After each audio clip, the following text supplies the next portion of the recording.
On tap at the Lakeville Brew Crew down here in Lakeville is the one and only Triple IPA, the Madman, named after yours truly. Now, a few weeks ago, I convinced my boss to make a custom beer named after my YouTube channel, and here it is. So let's go back in time and take a behind-the-scenes look at how this beer was made. This is Duncan, the owner and the brewmaster of the LBC, and he is writing down the recipes for the two mashes we'll be using. Yeah, so this is going to be the first mash is going to be here, and that puts us at 60, 75 pounds, 50, 60, 75 each. It isn't an IPA without some hops. We're going to hop the out of this. Hey, one that when you're done after a good bike ride, that's going to really just hit the spot. Sorry. Yeah, like popping a wheelie. Your tongue's popping a wheelie. Your tongue is going to be riding a wheelie down the side of the mountain. The Madman. So to start the process, the grains need to be ground into a fine powder or flour. First, the grains are measured individually by scooping them into a bucket and using the scales to hit the precise weight. After that, they are thrown into the grain mill. Once it is ground down, it is added to the water to brew the first mash. Well, not last the first mash. While that is cooking, we will prepare for the second mash by grinding some more grain. What we're doing here is the rinse from the first mash goes back into our hot liquid kettle. So it's like basically a whole other beer that we're going to use this as the beginning to our second mash, to mash part 2, before we add that to here, which is the first half of the mash. We're going to hopefully get about 45 gallons out of it. We're going to boil it for 2 hours. Hells yeah.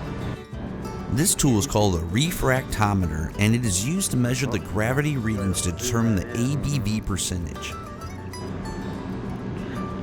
Now it is time to start brewing the second mash. Making some beer. This process is how you extract the fermentable sugars from the grain. Here I was joking that the batch needed some Madman essence by me adding a few of my beard hairs. Duncan didn't find it funny.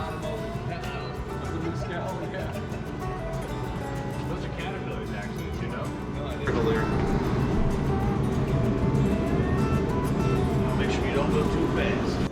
10 minutes, and then we can transfer this over there, and that's mash 2 done. At this point, it is a waiting game, so we just enjoyed a few beers before we were able to add the hops to the boil.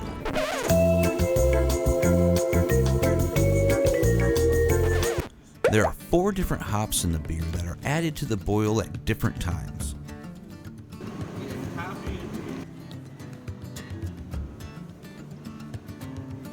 Michiana Madman, first time ever made, #1 promoter.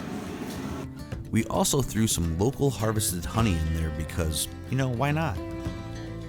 Then we boiled the whole batch for 120 minutes.